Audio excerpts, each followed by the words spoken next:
एका राजाला 4 राण्या होत्या. पहिली राणी इतकी सुंदर होती की तो तिला प्रेमाने बघतच राहायचा. दुसरी राणी इतकी सुंदर होती की तिला तो सतत जवळ घेऊन बसायचा. तिसरी राणी इतकी सुंदर होती की तिला कायम बरोबर घेऊन फिरायचा.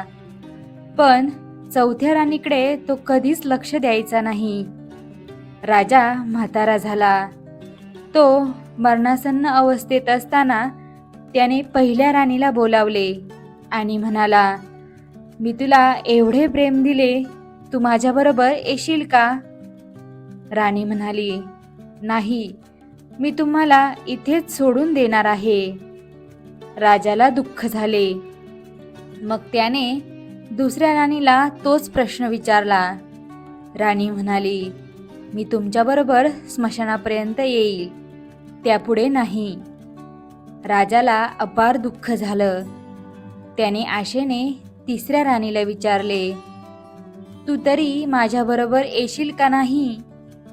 तिसरी राणी म्हणाली, नाही, तुम्ही गेल्याबरोबर मी दुसऱ्या एकाबरोबर जाणार आहे. आता मात्र राजाच्या दुःखाला पारावर राहिला नाही. तो विचार करू लागला, मी या राण्यांवर माझे पूर्ण जीवन घालवले, त्या कधीही माझ्या नव्हत्याच.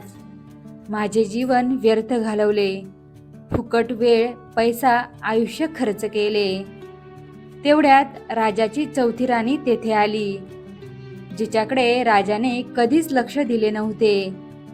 तिच्या अंगावर दागिने नव्हते, तिला अंगावर कपडे देखील नव्हते की मुठभर मांस नव्हते.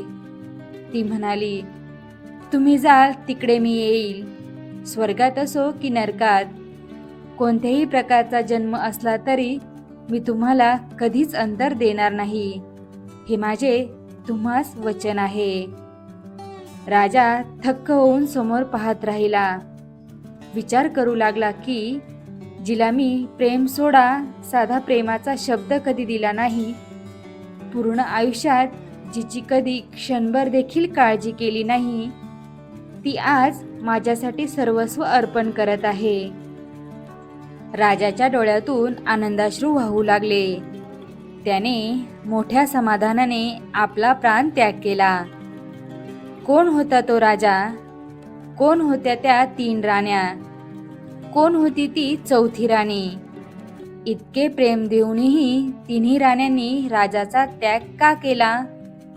त्याउलट ती चौथी राणी, जिच्याकडे राजाने कधीही लक्ष दिले नाही, पण तरीही राजासाठी एवढा त्याग का केला? तो राजा दुसरा तिसरा कोणीही नसून स्वतः आपणच आहोत. आपली पहिली राणी, जी आपल्याला जागेवरच सोडते, ते म्हणजे आपले शरीर, ज्याला आपण आयुष्यभर बघत राहतो. आपली दुसरी राणी स्मशानापर्यंतच आपल्याला सोडवण्यास येते, ती म्हणजे आपली मुले, आप्तेष्ट, मित्र व समाज. आपली तिसरी राणी, जी आपल्याला सोडून दुसऱ्याकडे जाते, ती म्हणजे धन, पैसा. आपल्या मृत्यूनंतर लगेच ती दुसऱ्याची होते. आता सर्वात दुर्लक्षित चौथी राणी म्हणजे पुण्यकर्म, माणुसकी, धर्म, जे आपण सद्भावनेने, निस्वार्थीपणे आणि विना अहंकाराने करावे. पण ते न करता जिच्याकडे बघण्यास आपणास अजिबात वेळ नसतो, तरी पण जन्मोजन्मी आपल्याबरोबर येतच असते.